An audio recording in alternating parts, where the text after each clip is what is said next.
अन्ना हजारे साहब को, श्रद्धेय अन्ना हजारे जी को मेरे सत सत प्रणाम बोलना। उनको हमारा प्यार भरा प्रेम से जवाब तो मैं उनको क्या दूं, वो क्या जानते नहीं है, सब कुछ तो जानते हैं, उनको समझ भी है, फिर भी पूछने के लिए पूछ लिया है उन्होंने।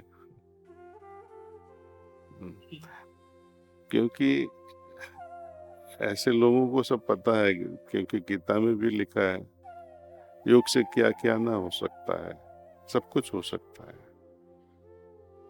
योगा कर्मसु कौशलम। जब योग हो जाता है, दिल में प्रेम बढ़ जाता है, तो सब कुछ मुमकिन हो जाता है, आसान हो जाता है, जिंदगी भी आसान हो जाती है।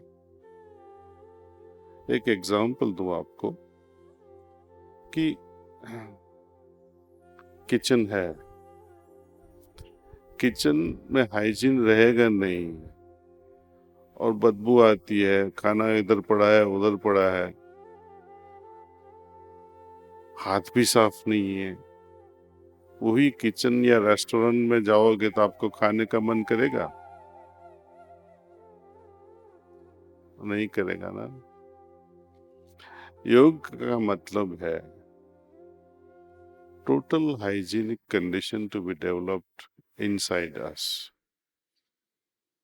An absolute hygienic condition can be brought about through purity and love in the heart. Then we have to focus कि कौन चीज बिगाड़ सकती है, what is it that spoils this inner hygiene, जिसको हम डिस्ट्रॉय करना चाहते हैं। वायलेंस है, हेट्रेड,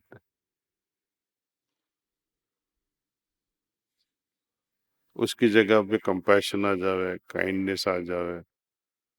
तो ये यम नियम है ना, किसी को लूटना नहीं है, ब्रह्मचर्य का पालन करना है, सत्य बोलना है, हृदय में संतोष होना है। ये जो हालतें आती है, यम और नियम, वो ध्यान की वजह से हम सचेत हो जाते हैं कि हाँ इसकी खास जरूरत है। ये जब ध्यान बताता है कि यम नियम करना ही पड़ेगा, नहीं तो मेरी इनर जो स्वच्छता है वो नहीं रहेगी, तो ईश्वर के साथ मिलन कैसे होगा? ईश्वर को भी भूल जाओ, फैमिली में भी शांति कैसे रहेगी? और जब मन सचेत हो जाता है तो हमें एक तरह का भान हो जाता है, एक तरह की अवेयरनेस आ जाती है कि खास क्या करना है और क्या नहीं करना है, what to do and what not to do. This discrimination develops because of meditation. You are sensitized even before you act.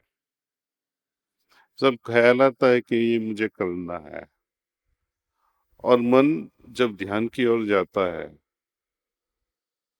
तब पता चल जाता है कि यदि मैं ये करूंगा तो ये परिणाम ऐसा आएगा, बुरा आएगा या अच्छा आएगा। बुरा आएगा तो इतनी हिम्मत होनी चाहिए कि न करें हम, और हिम्मत के लिए चाहिए विश्वास। ईश्वर पे विश्वास करो, जिसने हमको अंदर से एक मैसेज भेजा है। लेकिन ये मैसेज कोई पढ़ना नहीं चाहता है, हमेशा यही मैसेज ढूंढता रहता है, इसकी एसएमएस किसने किया, मन भटकता रहता है। लेकिन बार बार जो ईश्वर से संदेश आते रहते हैं हमारे हृदय में, उसको कोई सुनने की चेष्टा नहीं करता।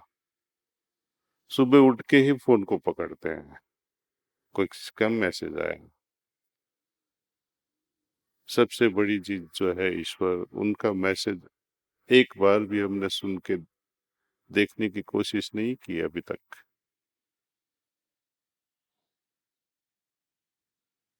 तो ध्यान से हम ईश्वर के साथ का जो संदेश बार बार आता है, वो ध्यान से ही हम पकड़ पाएंगे। मन शांत नहीं होगा तो जो प्रिंट होता है अपने मन में, वो प्रिंट नहीं हो पाएगा। डाउनलोड भी नहीं होएगा। लोग कहते हैं ना कि यहाँ सिग्नल नहीं है, डाउनलोड नहीं हो रहा है। तो ध्यान करने से वो सब मैसेज डाउनलोड हो जाते हैं अपने हृदय में, क्या करना है क्या नहीं करना है।